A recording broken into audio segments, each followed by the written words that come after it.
경찰의 진압 작전 과정에서 모두 6명이 숨진 것으로 확인됐습니다. 경찰관을 숨지게 우리가 얘기하려고 하는 두 개의 문을 이 프로그램 때문에 내가 다시 보면서 참 마음이 착잡했어요. 네, 진짜 복합적인 감정이 드는 것 같아. 이 영화를 보면은 이 영화에서 왜 마지막에 그런 식의 뭐 어떤 법정의 진실을 막 추적하다가 맨 마지막에 보면 어떻게 보면 우리한테 묻는 거잖아요. 어떤 실정법을 위반했더라도 국가 권력이 그런 걸 하면 안 된다 이런 결론을 내는데 사실 그게 굉장히 당연한 말인데 우리 현실에서 보면은 전혀 실천되지 않는 전혀 뭐 그 절벽처럼 느껴지는 말인데 끝까지 참고 인내하고 협상하고 조정하고 중재해야 되거든요. 그렇죠. 지금 그러지 못한 측면이 너무 많고. 근데 그 시대를 우리가 너무 거꾸로 많이 간 건 아닌가라는 두려움이 들기도 하는데 근데 이 두 개음이라는 다큐멘터리가 그런 점은 아주 적실하게 잘 질문한 영화입니다. 그것도 이 영화 만드는 과정이 정말 녹록지 않았을 것 같고요. 또 이거 그 감독분들도 굉장히 괜찮아 착하고 실력 있고 그런데 배급한 김일건 PD도 이 독립다큐 쪽에서 산 증인이야 이거.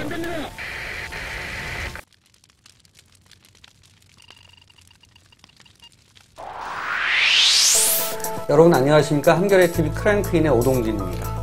네 안녕하세요 김영진입니다. 자 저희가 오늘은 숙명처럼 꼭 다뤄야 될 영화 그리고 이 영화를 만드신 분들 모셔야 되겠습니다. 어떤 분들이죠? 뭐 굉장히 다큐멘터리랑 친한 사람처럼 얘기해. 무슨 숙명처럼 뭐 모셔. 오늘 그 최근 몇 달간 가장 화제작이었죠. 두 개의 문. 네. 연출하신 김일란, 홍지유 그리고 네. 프로듀서 배급하고 네. 이제 제작하신 시네마들의 김일건 대표 모시고 네. 심도 깊은 얘기를 나눠보겠습니다. 네. 이 영화 개봉하기 전날에 제가 지비를 했는데 네. 그 오붓하게 이제 앞에 알코올을 넣고 네. 내기를 했어요. 내기. 네. 집이 끝난 다음에 네. 알코올을 넣고 하면서 제가 최소 관객을 불렀습니다. 14,000명. 그래가지고 하여튼 욕을 엄청 먹고 나중에. 근데 저 김일건 대표인가 누가 10만을 누가 불렀지? 제가 10만을 불렀어요. 저희가 그 영진 선배 14,000의 저주를 뚫고 네, 지금 이제 네. 7만을 넘는. 지금도 홍 감독이 좀 흘려봤어요. 아니야. 근데 그 10만 그날 그 자리에서 이미 10만이 넘었어요 술로. 소맥 한 잔당 관객이 2,000명 그 내기 했는데 저기 약간 주저하더라고 중간에 이제 그만해서 멈출까요? 막 그런데 제가 가자 그래가지고 그 기운이 오늘날 7만 몇천 명을 이렇게 만든 기운이라고 생각할 수도 있다. 뭐 자, 그건 농담이고. 자, 어쨌든 이 두 개의 문이 사실은 개봉 초기부터 굉장히 화제였잖아요. 그 전에 물론 용산 참사 문제를 다룬 다큐멘터리가 적지 않이 만들어지고 소수지만 많은 사람들에게 공유가 됐었는데 특히 두 개의 문이 이렇게 많은 관심을 모으게 된 배경 그런 상황 어디에 있다고 보실까요? 어떤 면에서는 두 개의 문이 아니라 그 용산 참사에 관련한 다른 다큐가 이렇게 극장 개봉을 했다 하더라도 많은 분들이 그에 호응을 해주셨을 거라는 생각이 좀 들기는 해요. 왜냐하면 관객분들이 보시고 나서 그동안 이제 3년 전 사건이잖아요. 근데 3년 전에 있었던 사건을 다시 한번 생각해 볼 수 있는 좋은 계기였고, 그리고 그 3년 동안 자기가 무엇을 했는지 한번 돌아보는 시간들이었다. 이런 말씀들을 정말 많이 해주셨었거든요. 그래서 두 개의 문이 아니었다 하더라도 좀 관객분들이 어느 정도 호응을 보내주시지 않았을까 이런 생각이 들기도 하고요. 그 이후에는 우리가 상상하지 못했던 정말 많은 변수들과 그리고 관객분들 스스로가 극장 문을 여는 되게 적극적인 동참을 해주시면서 7만까지 간 게 아닌가 이런 생각이 상상하지 못했던 많은 변수들이 뭐였습니까? 예를 들자면 국가인권위의 그 현병철 씨가 이제 보러 왔었을 때 네, 쫓겨난 거라든가. 네, 예를 들자면 그런 거라던가 아니면 예상치도 못하게 이제 경찰들이 이제 단체 관람을 그랬죠. 했다던가 네. 그런 반응들이 좀 계속 연이어서 화제가 되기도 하고 많은 분들이 이제 두 개의 문이라는 영화를 용산 참사 때문에라도 꼭 봐야 되지 않겠냐라고 많은 분들한테 이렇게 추천도 해주시고 어쩌면 그 관객들이 그 3년이라는 시간 동안에 스스로 성찰 그리고 정리할 수 있었던 시간이 경과된 거 아닐까요? 저희가 2012년에 한복판 6월에 개봉을 했고 한 10편 정도의 용산을 다룬 다큐가 있는데 첫 번째 극장 개봉작이었어요. 그렇죠. 그래서 여러 가지 그런 조건들이 맞았다고 저희도 생각을 하고 저희들끼리는 그때 마셨던 술도 있지만 천운이 따르지 않았나? 많은 분들의 바람이 이렇게 모일 수도 있구나. 사실 좀 놀랍기도 했고요. 많은 운들이 작용했다라고 생각을 합니다. 근데 이 영화의 특이한 점이 그런 것도 있는 것 같아요. 이게 약간 겸손의 말씀을 하셨잖아요. 뭐냐면 많은 사람들이 얘기하는 대로 이제 피해자 프레임이 아니라는 거예요. 피해자의 목소리가 없고 유가족의 목소리도 없고 그리고 이 철거 문제를 다루는 것도 아니고 사실 영화에서 뭐 재개발 문제를 이렇게 또 이렇게 어떤 맥락을 짚어준 것도 아니고 가만히 보면 그런 것들을 다 없앴어요. 없애가지고 그런 거를 이제 화면 바깥에서 이제 관객들이 생각하게끔 만들어 놓은 측면이 있거든요.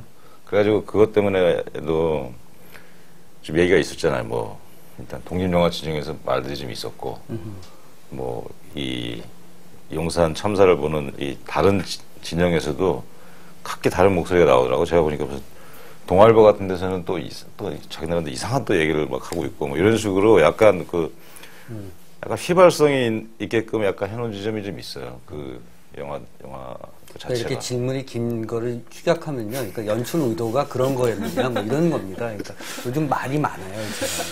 네. 어떻게, 저는 안 되네. 제가 여쭤보고 싶었던 얘기는 비슷한 얘기인데요. 이게 마치 상업용어로 보면 범죄의 재구성 같은 사건의 재구성이 굉장히 디테일하게 잘 돼 있다는 측면이 다큐멘터리를 보는 관객들에게 굉장히 적극적으로 다가서게 한 요소가 아닌가. 그런 점들 좀 의도하셨나요? 그렇죠. 네. 그런 부분이 있었을 거라고 생각을 하는데요. 그러니까 아무래도 이 다큐멘터리를 제작해야겠다 이런 결심이 서게 된 게 아무래도 그 재판을 지속적으로 이제 방청객으로 모니터링을 하다 보니까 그 재판에서 나왔던 쟁점들이 있었거든요. 그 쟁점들이라고 하는 거는 그러니까 경찰 특공대가 언제 왜 누구의 지시에 의해서 그렇게 빨리 투입됐어야만 했는지에 관한 부분들이 다 쟁점이었었고요. 그 쟁점이라고 하는 것은 그 현장의 이야기들이나 현장의 맥락을 모르면 그것이 왜 이 용산 참사를 바라보는 관점에서 왜 쟁점인지를 정확하게 이해할 수 없었던 그런 부분들이 있었거든요. 그래서 재판을 이렇게 경험을 하면서 그 자체가 일종의 구성이 된 것 같아요. 네. 저는 궁금했던 게 두 분의 역할 분담이었어요. 네. 네. 두 분은 어떤 역할 분담했을까? 어떤 게 같고 어떤 게 다르고 그랬을까? 누가 위세요? 그러니까 네? 이게 어떻게 선후배 관계세요? 아니면 어떤 관계시죠? 저희요? 네. 나에게 차이는 좀 있지. 네. 네. 저희는 제작단체 연분홍치마라는 단체이고요. 네. 그 여성 성소수자 인권이라는 키워드를 갖고 5명이 현재 네. 9년째 활동하고 있고 네. 예, 생물학적인 나이 차이는 네. 언니 동생인데요. 언니라고 부른 적은 없고요. 마음속으로 대접을 한다 하지만 예, 언니랑은 잘 안 부르는 사이인데요. 5명이 같이 공동 제작을 해오고 있고 두 게임은 5편째 다큐예요. 그래서 연출의 역할이 있기도 하지만 연분홍 치마의 작품으로 두 게임을 봐주시는 게 더 저희가 원하는 방식에 가까울 것 같아요. 그래도 이제 우리 김영진 교수하고 저하고도 뭐 이렇게 할 때도 항상 역할 분담이 있거든요. 그런 분담이 있고 잘 안 맞아. 근데 굉장히 난 이런 식의 얘기를 들으면 안 믿어지는 거야. 어떻게 인간들끼리 모여가지고 얘기하는데 난 이렇게 가자. 근데 거기 당연히 뭔가 이게 붙을 수 있고. 그렇죠. 네. 그러다면 이제 시간의 문제가 있기 때문에 결국 힘의 논리로 예를 들면 내가 언니잖아. 또 여기 갈 수도 있는 거고. 뭐 그랬던 것 같아요. 그건 총연출의 개념이라고 얘기해도 되나요? 어떻게? 그럴 수도 있을 네. 것 같고요. 아까 말씀해 주셨던 그 프레임이 연분홍 치마가 지향하는 시선과 태도라고 생각을 하는데 관객분들이 영화에서 직접적으로 읽혀지는 텍스트라기보다는 영화 전편을 보면서 동시에 그런 저희가 소통하고 싶은 시선과 태도를 영화 밖에서 느끼셨으면 좋겠다라는 컨셉이 초기에 있었고 그게 정해진 후에는 그렇게 특이할 만한 의견의 충돌 이런 것들은 아직은 없었다. 예, 없었던 것 같아요. 네. 이번에 두 개의 문 이후에 있을 수도 있습니다. 네. 아니야, 여기는 안 그래. 아, 이쪽은 안 그래요? 네, 이쪽은 안 그래요. 워낙 이게 없이 이렇게 하기 때문에 불른 소리가 좀 작고. 네, 맞는 말씀이십니다. 저 우리 외로운 김 PD는 처음에 영화 보셨을 때 어땠어요? 그때는 사실 별 느낌이 사실 없었고 그리고 작년 연말쯤에 이제 극장에서 본 적이 있었어요. 상영회가 있어서. 근데 그때 보고서는 이건 무조건 개봉해야겠다 생각이 있었고, 기존에 독립다큐가 가졌던 것과는 좀 그 한계라든가 아니면 가능성들을 뛰어넘는 측면들이 있어서, 그리고 어느 정도 스코어는 나올 거라고 판단을 했어요. 근데 그 예상을 이제 저희 생각보다 더 많이 뛰어넘은 건 사실이죠. 근데 배급을 하시니까 이제 그 작품이 갖고 있는 내적인 여러 가지의 그 작동의 논리와 더불어서 시장의 논리도 생각을 많이 하셨을 거 아니에요. 그래서 이제 어떻게 보면 7만 명이라고 하는 많은 관객을 좀 동원했지만, 또 한편으로는 7만 명 밖에 안 되는 거거든요. 그렇게 많이 화제가 됐고 얘기가 됐고, 뭐 아까 다양한 변수들이 있었잖아요. 그 중에 이제 저는 제일 큰 게 대선 네. 관련 후보들이나 정치권들이 초반부터 되게 몰려와서 영화를 봤었고, 그 정도에 비해서 7만 명밖에 안 봤다라고 하는 거는 사실은 이제 말씀하신 것처럼 그 시장 논리라고 하는 게 너무나 굳건한 거죠. 굳건해서 그 뛰어넘기가 사실 만만치 않았던 거고, 특히나 이제 다큐멘터리, 특히나 뭐 두 개의 문처럼 어떤 사회성의 정치성이 강한 다큐멘터리는 좀 이렇게 좀 더 어려웠던 측면들이 있었고, 실제 저희가 이제 아까 말씀드린 것처럼 40개 정도까지 극장을 넓혔었는데, 그 한계가 이제 일반 상영관까지 확대가 도저히 이제 불가능했던 한계들이 있습니다. 이 두 감독님은 저 김일건 대표께서 아까 극장 개봉을 해야겠다, 뭐 된다, 뭐 이런 식의 것을 말씀하시는데, 그런 식의 어떤 믿음과 열정을 두 감독님에게 뭐 보여준 적이 있습니까? 개봉 전에 어떠셨어요? 개봉 전에?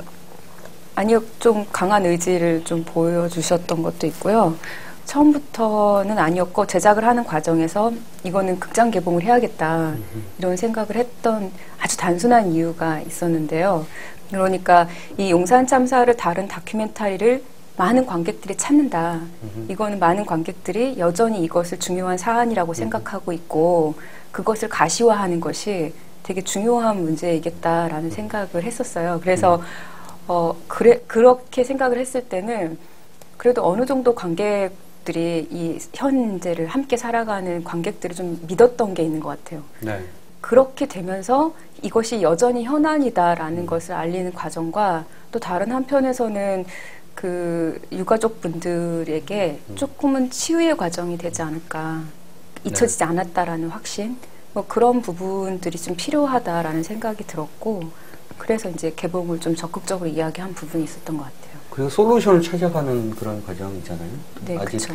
대법원 판결이 나고 뭐 영화 마지막에 자막으로 뭐 결론은 났다라고 하지만, 많은 사람도 아직 결론은 내지 않았으니까 사회적 해법을 찾아 나선다는데도 사실 극장 개봉의 뭐 정책 의지 이런 것들이 좀 보이는 부분이 아닌가 싶습니다.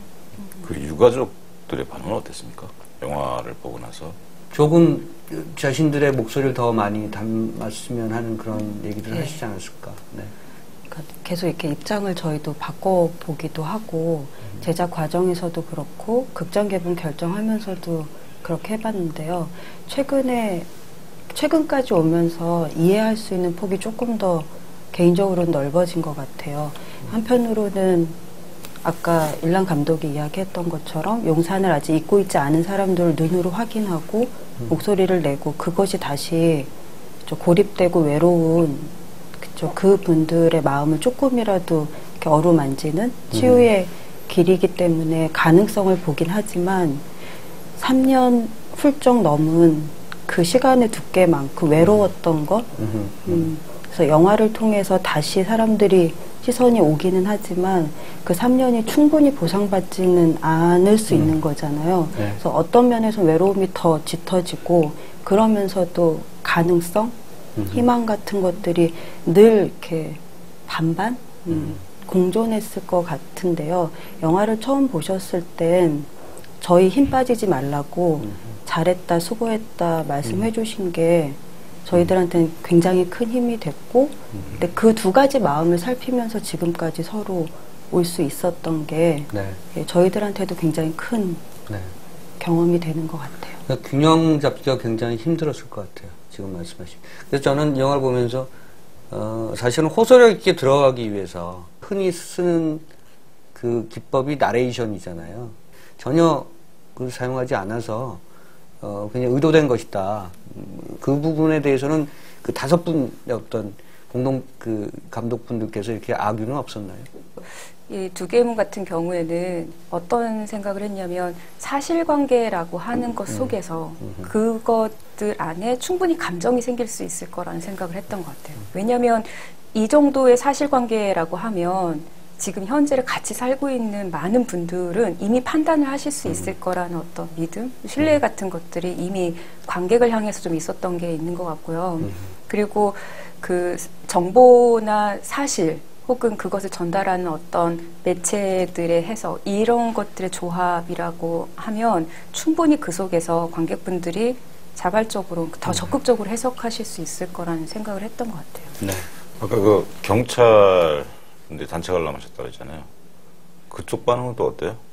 우연히 이제 다른 곳에서 이렇게 경찰이다라고 이렇게 밝히시면서 소감을 얘기해 주셨던 분들이 있었는데, 이미 사건이 발생했을 때 자신들이 알고 있었던 그것이 진실이거나 혹은 경찰 입장에서 봤을 때 되게 방어적으로 생각했던 여러 가지 것들이 좀 이렇게 흔들리는, 그리고 영화를 보면서 계속해서 경찰로서 자기가 뭔가 답해야 될 것만 같은 그런 생각이 좀 많이 들어서 좀 힘들었다, 이런 이야기를 좀 들었던 것 같아요.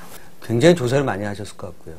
그 용산 참사의 발생 원인, 뭐 경과 과정, 지금의 사후 처리 어떤 그런 것들 복잡하잖아요. 세입자, 뭐 재개발 이런 것들이 워낙 그 경제적 이해관계가 중첩되고 뭐 굉장히 아주 다층적으로 오버랩되기 때문에 절대적 선, 절대적 악, 뭐 이렇게 구분하기 굉장히 어려울 것 같거든요. 근데 용산 참사만의 특이한 부분이 있을 것 같아요. 좀 설명해 주시죠. 두개문의 관객분들 중에 10대 청소년 관객들과 단체 관람을 하고 만났던 적이 있는데요. 그때 좀 인상 깊은 후일담 같은 걸 들었는데, 본인이 살고 있는 아파트가 용산 참사와 같은 그와 유사한 과정을 겪고 세워진 집인 걸 처음 알았다라고 이야기하는데, 그게 가장 첫 번째 용산 참사 재개발을 대하는 많은 분들의 도덕적 딜레마죠. 네. 근데 한편으로는 그와 같은 과정이 80년대 이후 도시화 과정에서 계속 진행이 됐고, 그것의 가장 극단적인 이윤을 더 많이 창출하기 위했던 게 용산 참사 그 사건으로 가시화됐다라고 보시면 될 것 같아요. 근데 특이한 사항은, 그러니까 주로 재개발하면 그 안에 살고 있는 원주민들의 보상 문제가 보통 기사화되거나 그것이 갈등의 쟁점으로 보여지는데요. 왜 그것이 인권, 주거권, 보장이라는 생존권, 당연한 권리로서 이야기되지 않고 이해관계가 얽힌 돈의 문제로만 계속 해석되고 있는지, 그 부분에 대해서 두개문이 조금은 환기되었으면 좋겠다라는 생각을 갖고 있었는데요. 그런 부분들이 관객분들과 대화가 될 때 저희가 프레임을 맞추고 싶었던 거, 다양한 원인이 있고 그에 따른 결과가 복잡하겠지만 기본적으로 이 사안을 인권으로 바라볼 수 있을 때 분명 다른 시야가 열리지 않을까 생각했었고요. 그게 중요한 재개발의 문제, 용산 참사의 근원적인 문제에 저희는 좀 다가가고 싶었던 저희들의 마음이었던 것 같아요. 네. 진짜 말씀 잘하신다. 나 저렇게 말씀하시면 조금 오랜만에 보네. 이렇게 좀 그대로 뽑으면 문장인데 지금 뭐 비문이 없어 거의 말에. 이분들이 지금 두개의 문 때문에 인터뷰를 거의 100건 이상 지금 단련된 그런 문법과 어법을 가지신 저희보다 좀 낫습니다. 네. 작품 얘기 조금만 더 해보자면, 이 영화가 그 확실히 진일보한 측면이 있는데, 근데 약간 그림자가 완전히 갖춰진 것 같은 느낌이 안 드는 부분이 뭐냐면, 그 저는 개봉 당시에도 말씀드렸는데, 그 용산의 이런 문제가 사실 어떤 나쁜 놈들이 있다.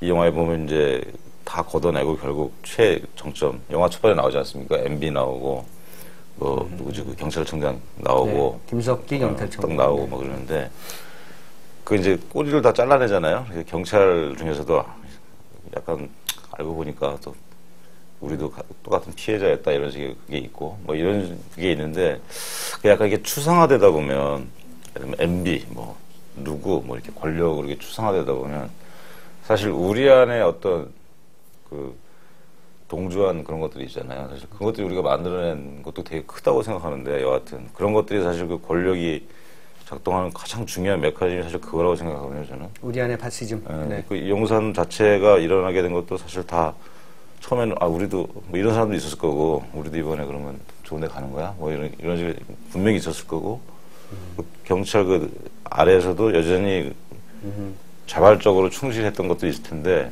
자꾸 그런 식의 약간 갈라내면서 결국 최종 타깃이 어떤 타락한 권력 그런 식의 혐의가 이제 영화 보고 나서 근데 마지막에 얘기하지 않습니까? 그 증언이 나오잖아요. 이 시민들이 언제까지 이걸 보고 있을 거냐 라는 얘기를 들으면서도 왠지 나는 좀 더 벌 받고 싶은 그런 느낌 있잖아. 영화를 보면서 좀 더 벌 받고 싶다 이런 그 준엄한 목소리를 더 듣고 싶다고 한마디 말고 저는 좀 그런 생각이 있었거든요. 좀 더 다큐가 입체적이었으면 좋지 않았을까 이런 좀 아쉬움이 있다면 있는데요. 그러니까 경찰 조직에서 경찰이라고 하는 어떤 조직 전체가 이야기될 때와 한 개인이 경찰이었을 때 사이에 어떤 긴장이 있을 거라고 생각이 들고, 근데 그것이 지위나 역할이나 그 사람 개인이 책임져야 될 어떤 책임의 영역이나 성격 뭐 이런 거에 따라서 각자 좀 다른데 그 사이에서 경찰 전체라고만 계속 이야기됐을 때 뭔가 우리가 뚫지 못하는 어떤 구조가 있는 게 아닌가라는 생각이 좀 들었던 게 있는 것 같고요. 그리고 다른 한편으로는 관객분들이 스스로 죄책감에 너무 많이 쌓이지 않았으면 좋겠다는 생각도 했던 것 같아요.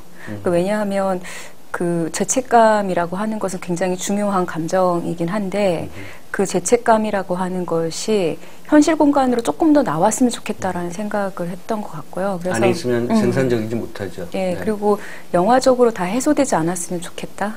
어떻게 보면 더 많이 잔인한 방식일 수 있는데 그래서 조금 더 그날 그러니까 2009년 1월 19일, 20일 그 현장에 있었던 것 같은 나의 경험이 되는 방식 그러니까 목격자든 아니면 어떤 방식으로 연루되던 간에 그 현장에 있는 나의 경험이 되었으면 좋겠다. 그러니까 죄책감이란 감정보다는 그 경험이 더 중요하겠다는 생각을 했던 것 같아요. 그래서 뒤에 그런 김영태 변호사인가요? 아니 뭐 또 다른 분의 인터뷰에서 있었던 사람 모두가 그 사는 내내 그런 트라우마에서 벗어나지 못할 것이다. 경찰이든 누구든 뭐 그런 조언이 나온 것 같습니다. 우리는 계속 우문하고 있고 세 분은 계속 현답하고 오늘 그런 날이야 지금.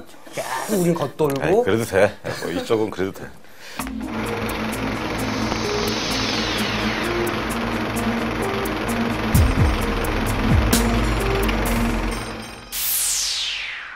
이 다큐멘터리 제작하면서 제일 어려웠던 것, 뭐가 제일 힘들었습니까? 이 다큐멘터리를 제작하는 데 있어서 홍 감독께서. 접근을 하는 방법에 대해서 확신을 가져가는 과정이었던 것 같아요.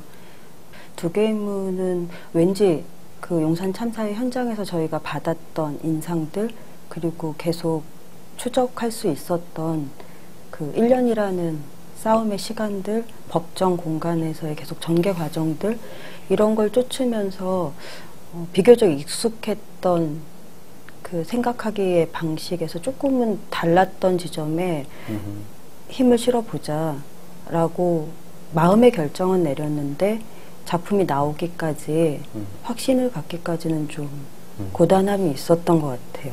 경찰들의 그 육성을 재현할 수밖에 없었잖아요. 그러니까 사실은 다 채록은 다 그러니까 가서 증언을 듣고 취재를 하고 다 그러셨는데 이제 거부해서 그런 거죠. 그분이 제일 좀 마음에 걸리지 않았을까 하는 생각이 좀 들었어요. 그러니까 지금 방금 지우 감독이 얘기했던 그러니까 용산 참사를 바라보는 것에서 이 좀 다른 어떤 관점으로 이것을 같이 고민해 보자라는 제안을 담으려고 하는데 그것에 대한 또 영화적인 어떤 성취도 같이 이제 동반돼야 되는 부분이 있잖아요. 그것이 이제 상상력이 부족한 건 아닌가라는 게 되게 힘들었던 것 같아요. 특히 예를 들어서 이제 그 법정에서 녹음했던 그러니까 법정 녹음. 이거는 소리만 갖고 있는데 그렇죠. 이 네. 소리의 힘을 최대한 전달하면서도 임팩트가 있어야 되는 거고 또 내러티브도 연결이 돼야 되는 거고 화면은 없는데 이걸 어떤 방식으로 채울까 이런 부분들이라던가 그리고 그 칼라 TV나 사자우 TV나 그 현장을 지켰던 카메라들이 그 찍었던 영상 그 영상을 날 것 그대로 갖고 오지만 또 날 것 그대로의 의미를 넘어서서 기록이자 역사로 다시 제 의미화를 더 해야 되는데 어떤 방식으로 해야 이것이 잘 전달될 수 있을까 이런 고민들을 했던 것 같고요. 그런 면에서 봤을 때 그 목소리 재현은 여러 방식으로 고민을 했었었는데 가장 좀 그 소리라고 하는 것에 좀 집중을 하면서 이 목소리로 뭔가 전달이 됐으면 좋겠다라는 생각을 했던 것 같고요. 어떤 분이 조금 아니란 선택이지 않았냐 네. 영화적으로 봤을 때라는 어떤 말씀. 분은 목소리 연기가 잘 안 되더라고요. 네. 그래서 좀 아니란 선택이지 않았냐라는 지적도 해주셨는데 뭐 그럴 수도 있다라는 생각이 들어요. 조금 더 영화적인 어떤 다른 다양한 장치들을 통해서 전달할 수 있었으면 좋지 않았을까. 그게 이 영화의 가장 큰 특이성이 하나예요. 그 목소리 재현이라는 거. 그리고 뭐 사실 실제로 보여주는 거 별로 없거든. 그 참사 그 결정적인 순간에도 결정적인 거 뭔가 나올 것 같이 가면서 사실 보여준 건 없단 말이에요. 근데 결국 이 사운드로 이렇게 몰고 가면서 이렇게 뭐랄까 여백을 많이 이렇게 화면 밖으로 열어둔 거는 전체로 사운드가 큰데 그게 이 영화의 가장 특이성인 것 같아요. 보면. 대체적으로 이런 다큐멘터리가 흔히들 울기도 많이 울고 절규도 많이 하고 분노도 많이 하고 그러는데 경찰이든 또는 관련 당사자든 뭐 변호사든 뭐 그것을 지켜보고 또 여러 가지 문제를 끌고 가고 있는 그런 운동가든 격앙되지 않더라고요. 그래서 톤 유지가 굉장히 아주 일관되게 돼 있다. 그런 부분도 매우 의도된 그런 연출의 착상이다 이런 생각을 했었거든요.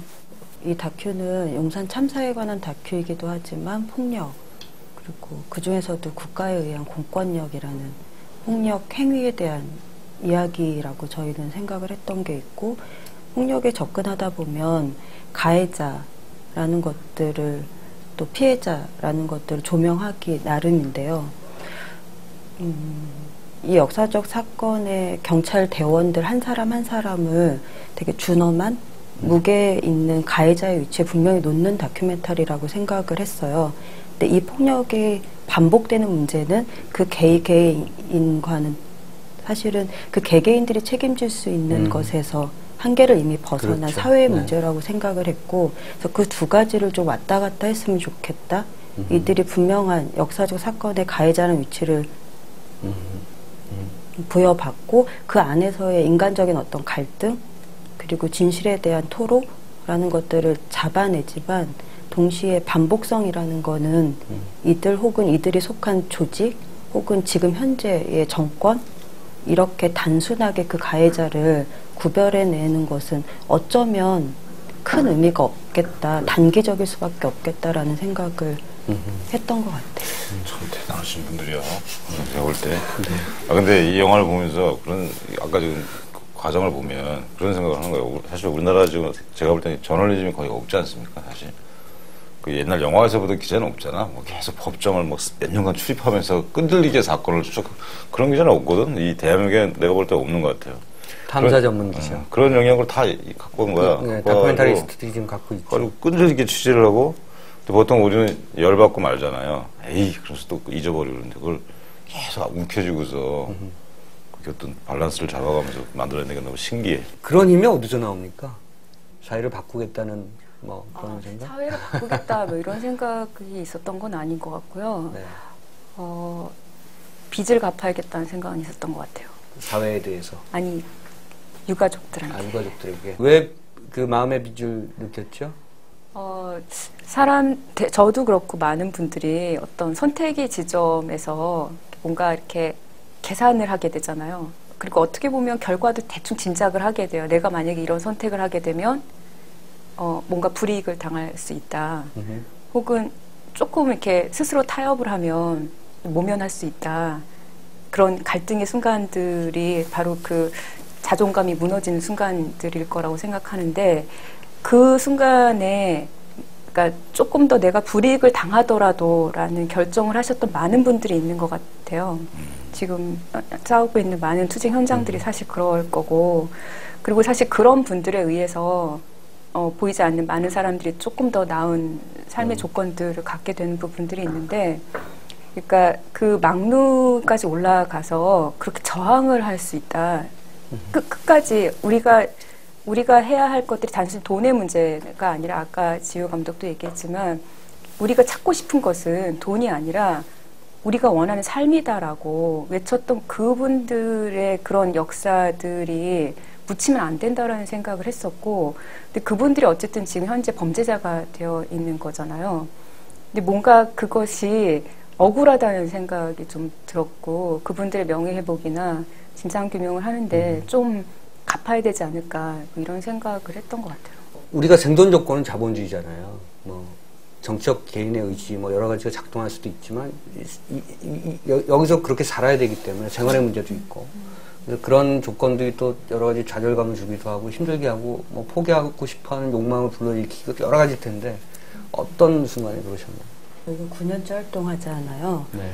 근데 그건 두 개의 문을 제작을 하건 안 하건과 무관하게 9년, 앞으로의 10년을 내다봤을 때 계속 지속적으로 이와 같은 활동을 할 수 있는가 없는가의 문제인 것 같아요. 다행히 두 개의 문을 관객분들이 많이 찾아주셔서 충분히 저희한테는 어떤 면에서는 심리적인 보상과 경제적인 것까지도 도움을 네. 되는 건 사실인데 그게 사실은 그 다음 작품, 저희의 6번째 작품까지를 이렇게 좀 바라볼 만큼조차 안 되는 게 그거는 가장 힘든 부분은 그 부분이 맞는 것 같아요. 그 부분은 김일건 대표가 책임을 지셔야죠 이제. 그렇죠. 그럴까요? 저쪽도 좀 자기 코가 석자예요. 진짜. 이게 시네마달 로고로 배급한 영화 가운데 이제 흥행작을 몇 년 만에 지금 본지 모르겠어. 이번에 이 작품 배급하면서 뭔가 이 독립영화의 배급 시스템에 어떤 가능성을 봤다. 뭐 새로운 어떤 뭐랄까요 방법을 뭐 개발했다. 뭐 이런 건 없나요? 원래는 이제 극장 상영을 하면 이제 정해진 극장 이외에 그러니까 극장을 넓히거나 이렇게만 하지. 극장이 아니면 그냥 공동체 상영이라고 해서 강당이나 뭐 마을회관이나 이런 데서 문화회관 이런 데서 이제 공동체 상영을 하게 되는데 저희 거 같은 경우는 이제 사실은 이 사안 자체가 이제 용산이라는 사안 자체가 좀 현안으로 좀 빨리 급하게 좀 왔으면 좋겠다라고 하는 마음들이 있어서 스코어가 되게 중요했던 거죠. 그래서 스코어를 높이려면 공동체 상영을 좀 앞으로 당겨서 그 공동체가 일반 마을회관이 아니라 극장을 점령하는 방식으로 공동체 상영을 해서 극장을 대관을 하고 자발적으로 그렇게 해서 스코어를 좀 넓히자. 근데 이거 자체는 지금까지 좀 없었던 아주 새로운 방식이고 이거에 되게 많은 부분들이 초반부터 자발적으로 극장을 섭외하시고 극장을 잡고 관객들 다 모아서 대관해서 이렇게 영화를 보시고 맞아. 네, 그렇게 해서 보신 관객들이 사실은 상당수가 돼요. 그래서 이런 경우는 되게 어떻게 보면 관객운동, 영화운동 뭐 이런 측면들이 있어서 그 표현이 딱 맞네요. 극장을 점령하는 방식. 그 지휘도 엄청 했어요. 내가 옆에서 보기로는 기록 세우지 않았어 이번에? 그 독립영화상 가장 많은 지휘를 하는 감독들 아니야? 한번 세봐야 되는데 아직 여유가 없어서 세보지 않았기 때문에 실제 그 독립영화가 이제 관객과 대화를 하면 어떤 경우에는 3명, 4명 그러니까 게스트와 관객 숫자가 같은 경우들이 있거든요. 그거는 이제 사실 되게 슬픈 이야기이기도 한데 그런 걸 계속 반복하면서 그럼에도 불구하고 계속 그것들을 지속시키고 이러는 거여서 그거에 비하면 두 개의 문은 되게 독립영화가 갖고 있는 매력은 뭡니까? 저는 독립영화만 갖고 있는 매력이라고 하는 게 딱히 있을까? 뭐 이런 생각은 들고요. 근데 이제 만드는 입장에서 그러니까 만들어진 영화의 문제가 아니라 만드는 입장에서는 그러니까 자율성이라고 하는 부분이 물론 이제 그 자율성이라는 부분이 자본이 이제 없기 네. 때문에 또 한계되는 부분들도 있지만 또 다르게는 자본이기 때문에 만들 수 없는 영화들, 만들 수 없는 이야기들, 뭐 주장들, 시선들 그런 것들을 할 수 있다는 것 자체가 일단 제일 큰 것 같아요. 두 개의 문이라는 제목은 누가 정하셨나요? 처음 영화를 볼 때 두 개의 문이라는 그 메타포가 이렇게 반복적으로 영화에서 사용될 줄 알았었어요. 근데 사실은 굉장히 짧게 나오잖아요. 근데 거기서 제목을 픽업하긴 했을 텐데 정말 물리적으로 문이 두 개였다 이런 얘기를 하려고 두 개의 문을 정한 건 아니다라는 생각이 들더라고요. 처음에는 지금 딱 말씀하신 그 사실에서 시작을 했었던 것 같아요. 그래서 가제도 계속 두 개의 문이라고 언젠간 제목 바꿀 거다 뭐 이런 생각을 했었는데 계속 편집을 해나가는 과정에서 두 개의 문이라는 제목이 이 영화에 잘 어울리는 것 같다 이런 생각도 들었고요. 처음에 김일건 PD는 제목 이상하다고 이게 뭐야?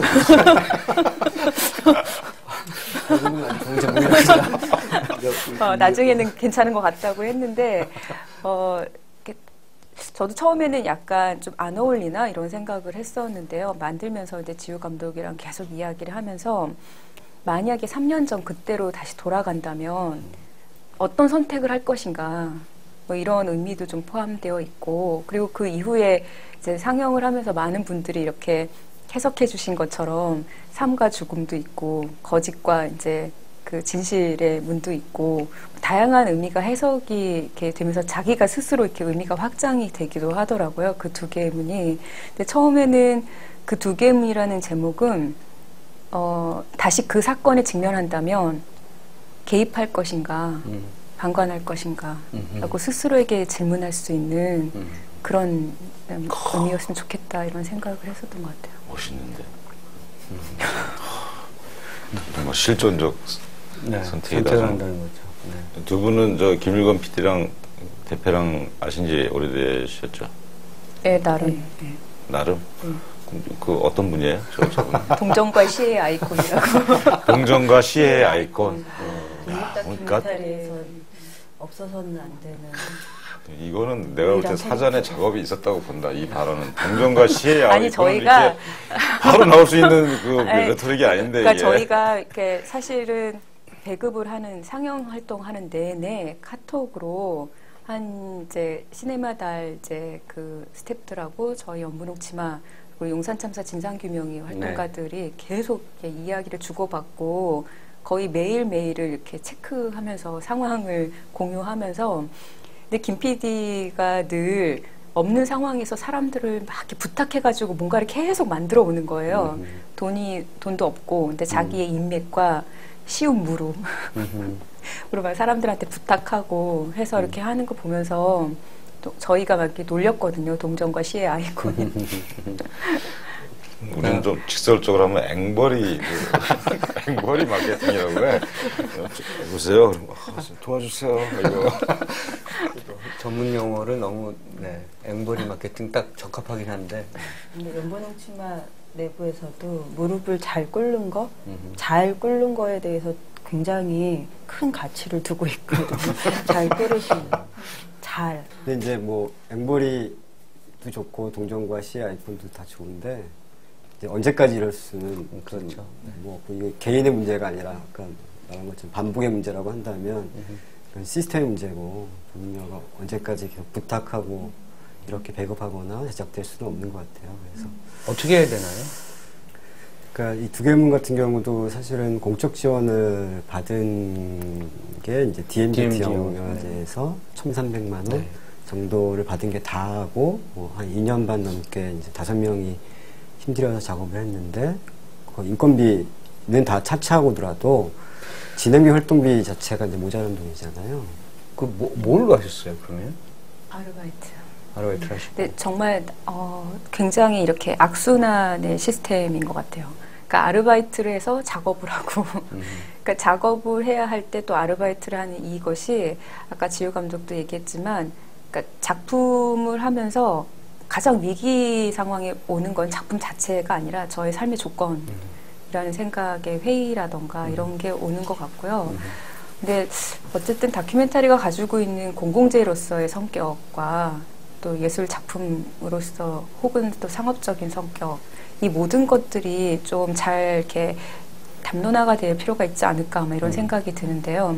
왜냐하면 대개의 관객분들은 다큐멘터리를 프로그램이라고 생각하시는 경우가 있는 것 같아요. 처음에 이제 두 개의 문 상영했을 때 다큐멘터리를 극장에서 봐서 신기했다 뭐 이런 그러니까 반응들도 좀 있었거든요. 그래서 다큐멘터리 영화로서 영화의 한 장르인데 특이한 장르적 성격을 가지고 있는 영화라는 것이 좀 사회적으로 합의가 돼야 될 부분이 있지 않을까. 넓은 의미에서 보자면 작은 예술, 어떻게 보면 저예산의 예술을 하는 그런 예술인들에 대한 사회적 인식이 또 바뀌어야 되는 것과 같이 가는 부분이 있는 것 같아요. 사실은 지금은 개별 다큐멘터리 작품에 대한 지원이 아주 최소한으로 유지되고 있고 더 정책이 그 이상을 벗어나지 못하고 있는데 그게 다큐를 만드는 사람, 집단, 그걸 향유하는 어떤 문화권에 있는 사람에 대한 지원으로 확대되는 게 맞다라고 생각을 하고요. 두 개의 문 보신 7만 관객들 중에는 전국에 독립영화 전용관이 4곳밖에 없다라는 이 놀라운 사실을 두 개의 문 관람을 통해서 처음으로 인지하게 되고 이게 문제다라고 제기하시는 분들이 좀 있으시거든요. 그런 정책들이나 지원들이 좀 갖춰져야 담론이라는 형성의 조건, 토대가 예, 같이 만들어질 수 있을 것 같아요. 한국영화 산업에서 독립영화라고 하는 것에 대한 지원의 이제 퍼센테이지를 따지면 제작 지원이든 배급 지원이든 극장, 스크린 수라든가 이런 거 보면 한국영화 전체를 100으로 따졌을 때 1%가 안 되는 정도 그거를 좀 합의할 수 있는 수준까지 높여내는 게 그럼 청소년들이 만약에 두 감독께 여쭤볼 수가 있어요. 뭐 고등학생들이나 뭐 또는 일반 관객들이 늘 장엄영화나 할리우드 영화를 보는 사람들이 다큐멘터리가 왜 중요해요? 이렇게 물어보면 뭐라고 대답하십니까? 영화진흥위에서도 지원할 때 보면 극영화 파트가 훨씬 더 네. 비중 있게 다뤄지고 지원도 훨씬 더 많아요. 그래서 다큐멘터리는 상대적으로 굉장히 적은데요. 그러니까 아까도 말씀드렸지만 다큐멘터리란 영역이 가지고 있는 장르적인 되게 독특함이 있고 그거는 정말 그냥 아주 편하게 얘기하면 문화 다양성이라는 측면에서도 다양한 경험들을 할 수 있는 소중한 기회가 될 거라고 생각하고요. 그런 다양한 경험을 지켜내는 과정에서 정말 필요하지 않을까라는 생각이 사실은 이게 그냥 어떻게 보면 현실에 있는 이야기들을 기반으로 해서 뭔가 동시대의 어떤 사실을 기반으로 해서 이야기를 풀어나가는 영상화시키는 것 모두를 말할 수 있는데 그거는 저는 되게 이제 그게 어떤 극영화에도 굉장한 어떤 것을 줄 수 있고 다른 장르에도 어떤 되게 많은 것들을 이렇게 줄 수 있는 그런 영상물이거나 영화이기 때문에 영감의 원천이죠. 네, 네. 영화의 그러니까 다큐멘터리가 많은 사회는 좋은 사회예요. 다큐멘터리가 많고 그걸 많이 보는 사회일수록 굉장히 수준 높은 사회예요. 그 사회는 진심이 통용되는 사회죠. 그 네. 유럽 같은 데서 보면 티만 열심히 받아서 똑똑해지는 나라들이 있거든. 몇 개. 그런 게 우리나라는 별로 없어 사실. 네. 해외 영화제나 이렇게 지금 진출하고 있는 상황이 어떻죠? 지금 이제 저희가 뭐 극장 개봉을 마무리하고 있는 시점에서 이제 좀 이제 알아보고 있는 상황이고요. 네. 대만 다큐멘터리 영화제 정도의 이제 경쟁 부분에 좀 출품되어 있는 상태이고요. 그 해외에서 이것을 받아들일 때 한국 사회 전반에 대한 어떤 총체적 인식이 있어야 되는데 그런 점들이 좀 해외에 진출하는 데 있어서 약간의 장애가 되지 않을까 하는 생각도 했었거든요. 저희가 생각했을 때 또 고민이 되는 지점들은 역사적 사안 같은 것들을 다룰 때는 어떤 측면에서 보자면 한국이라는 공간에 같이 살고 있지만 그 해외에 살고 있는 다른 관객만큼 그 사안에 대해서 잘 모를 수도 있다라는 생각이 들거든요. 그렇죠. 그래서 어떻게 보면 해외의 관객들을 겨냥한다라는 것과 이 사안을 한국 사회 동시대에 살고 있는 다른 사람들한테 잘 전달한다라는 것이 그닥 다르지 않은 상황이 있을 수도 있을 것 같아요. 우문이었어요. 저희 현답을 끌어내기 위해. 네, 저도 자, 그렇게 이제 뭐 생각합니다. 네. 슬슬 정리하셔야 되는데 이제 추후의 계획들도 참 궁금하기 때문에 우리 김 감독께서는 뉴스타파 네, 진행자가 되셨죠. 영역 확장을 지금 계속 하고 계시네. 그러니까 세 분 저기 향후 계획 좀 들어볼까요? 홍 감독도 좀 말씀하실까요? 저희가 만난 관객분들은 적어도 두 개의 문을 영화를 통해서 용산 참사에 대해서 자신이 할 수 있는 걸 다 했다라기보다는 이제 뭘 해야 될까를 더 많이 고민하시는 관객분들을 만나요. 그래서 그 마음들이 적어도 올해 12월까지는 지속될 거라고 생각을 하고 지금 현재도 극장에서 열심히 상영 중이고요. 네. 그리고 열심히 관객들 만나실 거고. 계속 만날 거고 계속 현안으로 12월까지 끌고 가는 것에 공동체 상영이나 다양한 방식으로 관객분들하고 아직 할 일이 많이 남았다라고 생각을 하고 있습니다. 저는 뭐 해외 배급을 네. 저희는 이제 처음에 이 영화 초반에 배급할 때 감독님들이 하신 얘기 중에 영화는 좀 성공을 하는데 용산 사안 자체가 묻히는 게 가장 두렵다라고 말씀하셨어요. 그래서 저는 이제 그 마음들이 이제 통해서 7만까지 왔지만 아까 저도 얘기했지만 겨우 7만인 거고 아직까지 풀리지 않은 문제잖아요, 여전히요. 그래서 그 배급을 통해서 좀 더 꾸준하게 많은 사람들과 만나고 이게 현실적으로 어떤 변화되는 지점으로 화되게 네. 열심히 배급하는. 김양 감독께서 이제 뉴스타파를 통해서. 네. 뉴스타파요? 뉴스타파도 진짜 열심히 해야 되고요. 지우 감독이 얘기한 것처럼 우리 스스로한테나 관객분들한테 한 약속들이 있거든요. 뭔가 이렇게 끝까지 어떤 최선을 하겠다. 그러니까 스스로 생각한 부분들도 있고 그런 약속들을 좀 지켜가야 될 것 같고 더불어서 지금 연분홍 치마의 그 6번째 다큐멘터리가 지금 한창 또 편집 중에 있어서요. 어떤 작품이죠? 다큐멘터리 노라고요. 네. 1960, 70년대에 활동했던 패션 디자이너, 한국 최초의 패션 디자이너 노란호 선생님을 통해서 여성들의 그 대중문화사를 좀 살펴보는 그런 다큐멘터리. 문홍 씨마의 입장에서 보면 이 두 개의 문이 그러니까 그 궤도에서 잠깐 다른 쪽으로 간 작품인가요? 아니면 어떻게 봐야 되나요? 어떤 면에서 그럴 수도 있고 아니면 저희가 앞전에 작업했던 커밍아웃 다큐 3부작과 다른 지점에서의 출발인 것 같기도 하는데요. 다큐멘터리 역할 중에서 역사라는 것과 기억과 기록의 투쟁이다라고 저희가 이렇게 문구를 넣기도 했는데 노라노라는 다큐멘터리는 그 과정에서 보면 연장이지 않을까. 그래서 다큐멘터리가 해야 할 역할이라고 하는 부분에 대한 고민이 계속 있거든요. 그래서 노라노가 끝나고 나면 한동안은 계속 좀 기록 투쟁, 역사 뭐 이런 식의 질문들을 갖고 해왔던 방식들을 유지하면서 주제를 좀 달리하는 그런 작업이 이어지지 않을까 이런 생각이 들어요. 네. 그래서 뉴스타파 앵커 김민아 앵커였습니다.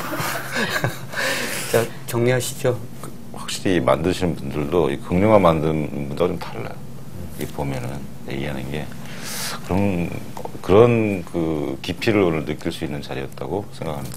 저는 요즘 세상을 살면서 많은 분들이 역사가 퇴보하는 것이 아니냐 이런 말씀도 많이 하는데요. 세 분 만나고 보니까 역사는 여전히 진화하고 있고 진보하고 있고 그리고 굉장히 진보한 표현입니다만 늘 그 광야를 태우는 것은 하늘의 불씨다. 이런 생각을 다시 한번 하게 되는 그런 저는 얘기를 들을 때는 참을 수가 없었네. 참을 수가. 근데 하여튼 이분들이 그렇단 말씀 아닙니까? 네, 이분들이었고 이제 저희는 좀 그렇지 않죠. 네.